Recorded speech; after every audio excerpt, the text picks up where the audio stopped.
हर कष्ट को तुम रौंद सकते हो, हर कष्ट को सह सकते हो।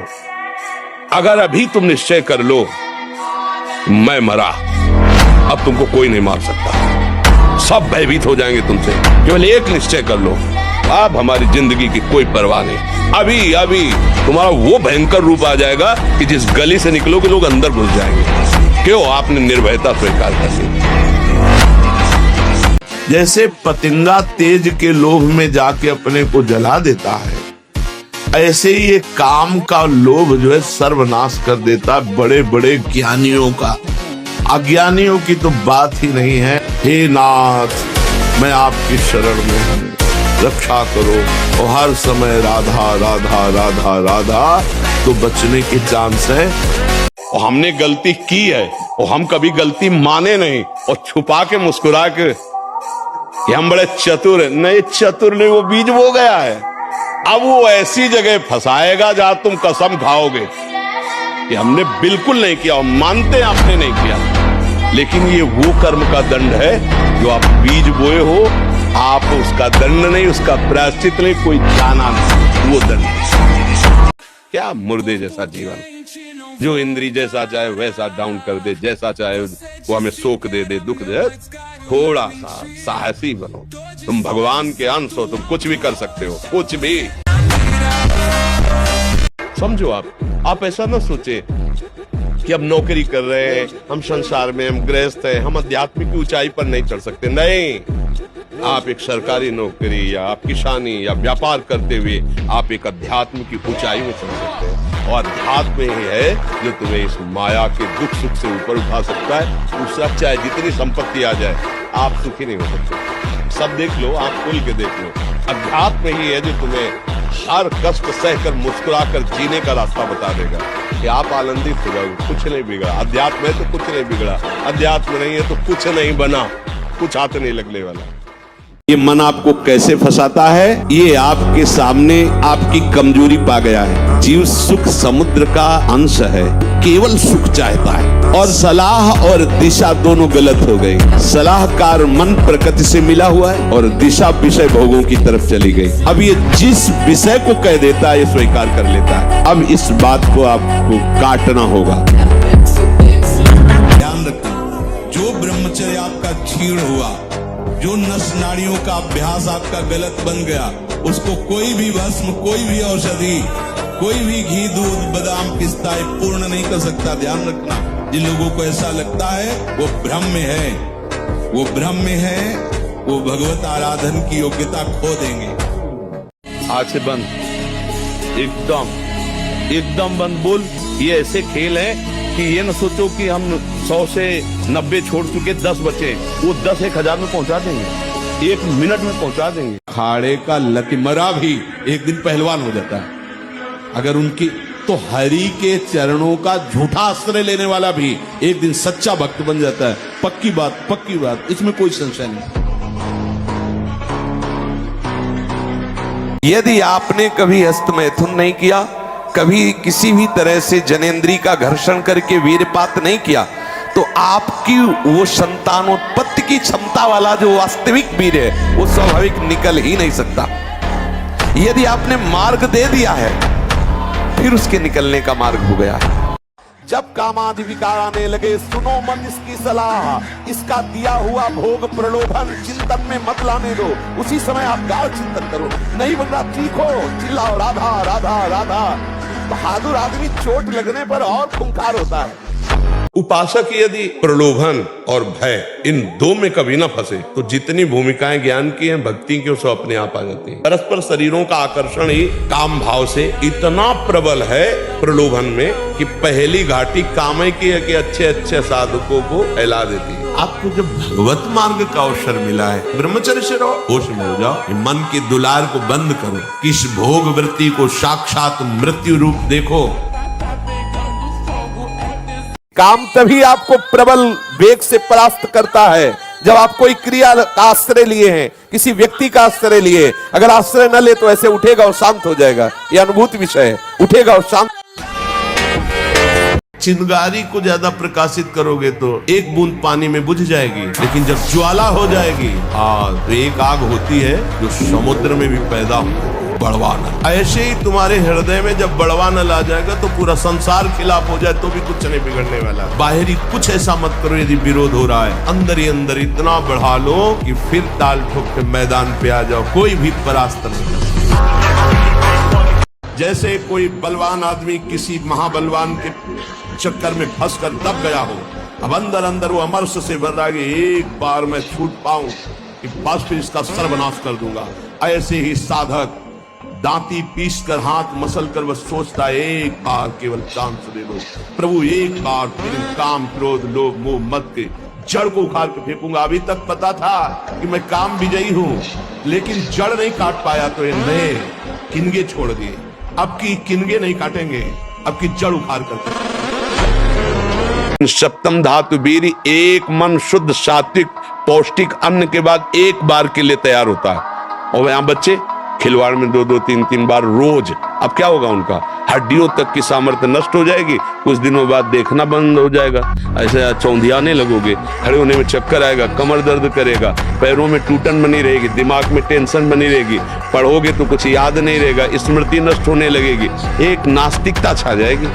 सोच सही नहीं है तो चाहे आपके पास अरबों रुपया हो, आपका जीवन नरक जैसा रहेगा, क्योंकि आपकी सोच नाना प्रकार की वासनाओं में खेल में फंसाकर आपको नष्ट कर देगी। ब्रह्मचर्य अत्यंत आवश्यक है। नींद पर काबू पाने के लिए, शरीर पर शासन करने के लिए, मन पर शासन करने के लिए, दिव्य आनंद का अनुभव करने के लिए ब्रह्मचर्य नींव है, नींव। स्वरूप में हो जाए, इंद्रिय मन को अधीन कर लो। अभी देखो कौन माया, कहाँ माया, कैसी माया। माने नहीं या माने जो, जिसकी सत्ता ही नहीं उसका नाम माया है। प्राण जिसका ब्रह्मचर्य ठीक है, बिना प्राणायाम के भी वो सूक्ष्म हो जाएगा। जिसका प्राण सूक्ष्म है, ब्रह्मचर्य ठीक है, मन को एकाग्र करने के लिए ज्यादा श्रम नहीं करना पड़ता। ये तीनों एक तार जुड़े हुए हैं। ब्रह्मचर्य ठीक नहीं, मन भयानक चंचल बदमाश होता चला जाएगा, गंदी से गंदी बात पेश करेगा आपके सामने, गंदे से गंदे आचरण करेगा, भूल जाएगा कि हम मनुष्य हैं, पशुवत आचरण में उतार देगा। खूब कर्तव्य कर्म करो, जो पढ़ाई लिखाई नो हर प्रयास करो, आज नहीं तो कल सफलता मिलेगी। ऐसा तो नहीं कि इतना भाग्य में लिखा है कि हम असफल होते ही चले जाएं, ऐसे में निराश भी नहीं होना। हमें भाग्य बदलने के लिए मानवदेह मिली, हम प्रयास करेंगे, आखिरी दम तक प्रयास करेंगे, सफलता तो मिलेगी। खूब मेहनत कीजिए, परिणाम अगर एक बार सही नहीं आ रहा, 2 बार सही नहीं आ रहा, तो आखिरी में आएगा ही। ये संसार संघर्ष से जीता जाता है, इसमें संघर्ष करना पड़ेगा। तो जो जितना मेहनती है, जितना पुरुषार्थी, उतना आगे निकलता है। आज से तुम देखना तुम्हारे हृदय में प्रसन्नता का एक रेखा खींचेगी और बढ़ती जाएगी, क्योंकि श्री जी ने भेजा है तुम्हें। अब तुम अपने जीवन को नष्ट करने की ये जो धारा है, इससे आप उबर जाओगे। हम भगवान के अंश है। अगर इस जन्म में काम पूरा नहीं हुआ ना, तो अगला जन्म होगा तब पूरा करूंगा। अविनाशी हूँ, मुझे थोड़ी कोई मार सकता है। शरीर छूटेगा, दूसरा शरीर मिलेगा, फिर भी भजन करूंगा और भगवान को प्राप्त होऊंगा।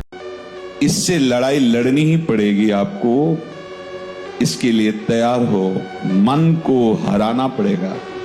ये बहुत काल से हमें हराए हुए हैं, अब इसे परास्त करना होगा। बार बार भूख लगना,